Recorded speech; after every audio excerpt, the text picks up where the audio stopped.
Hello, everybody, and welcome back to another episode of Dawn of Heroes Card of the Week, your Final Fantasy TCG weekly spoilers. I'm your guy, Emo Tempest, and today we are talking about Yuna, the first water legendary that I think we've seen. This is exciting.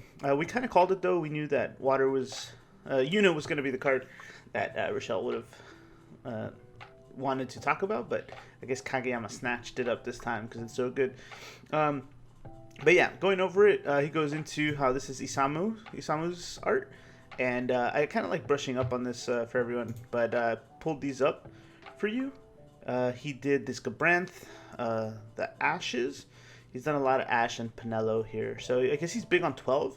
And then he also did the Lightning that we got like a few sets ago. This one. So and now he's doing Yuna, which is very exciting. Oh, he did a large set too. So really big on 12, and so he's dipping his feet into the other main characters.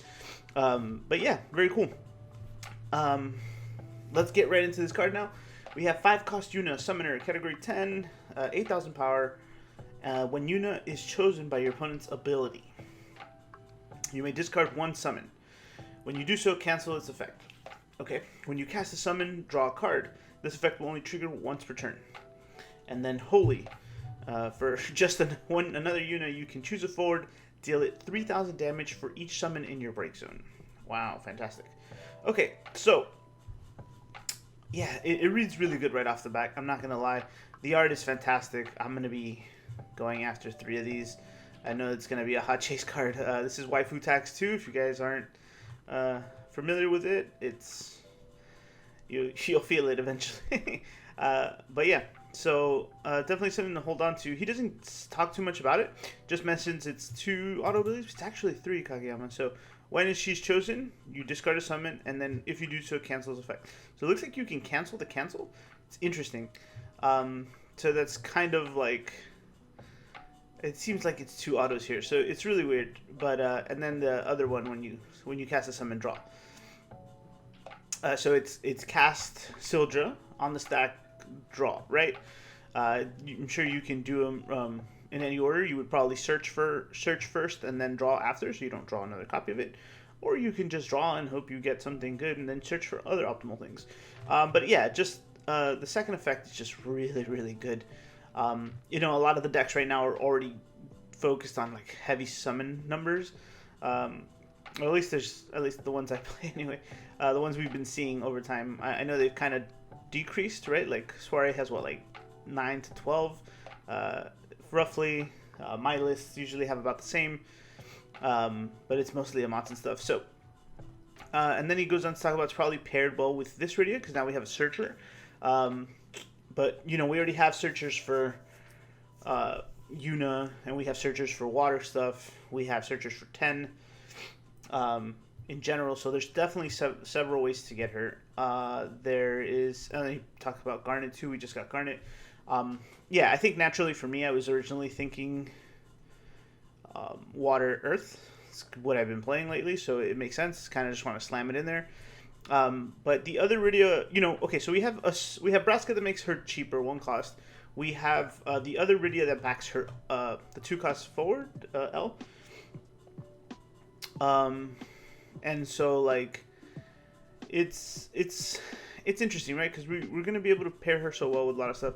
I wouldn't be surprised if there's a weird world where we pair her with another summoner or just more summoner deck, right? The summoner deck might actually be a thing this time, because we have this unit that's not bound to water summons, right? I know we love the 2-cost Yuna. We always have. We always will. But this is going to lend itself to a completely different deck, which can be Water X, right? And even if we go Water Fire, there's a lot of really good summons in there. We have the Kuchulanes, obviously. We have Amaterasu's and whatever. We could even play, Braska and Braska's Final Aeon, right? So we can just have them both on the field. Heavy, heavy summons. Answers to aggro, and then definitely enough card draw and protection. I don't know. It's a lot of things we can do here. So she's gonna fit in really well into the meta. I think she's very strong. I don't really have much else, honestly. Yeah, and he talks about the Holy Special. the holy is pretty neato too, right?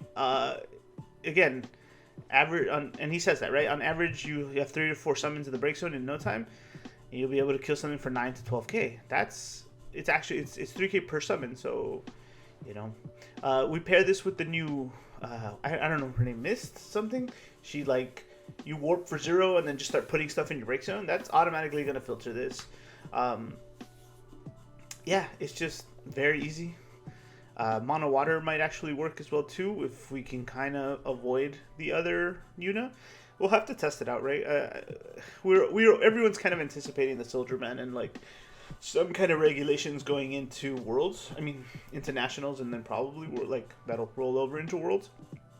So things could change for us by the end of the year. So the options on how we build around her are going to be a little different. But I still think overall she's a very solid card, very beautiful card.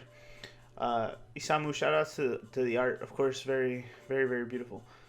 But yeah, that's it, guys. This is going to be a short one. Let me know what you think about Yuna. What colors you think she's going to pair best with. As always, don't forget to like and subscribe if you aren't. If you're just stopping by, I'd appreciate it. But yeah, until next week, working on the deck profiles for you guys. Make sure to keep an eye out for the Warp Golbez that was requested on my poll. If you haven't checked it out, I'm going to start doing that. I'm going to be commenting, posting after the deck profile. And then you guys can help me choose what you want to see next. So be on the lookout for those. Anyway, thanks so much for listening, guys. Have a great night.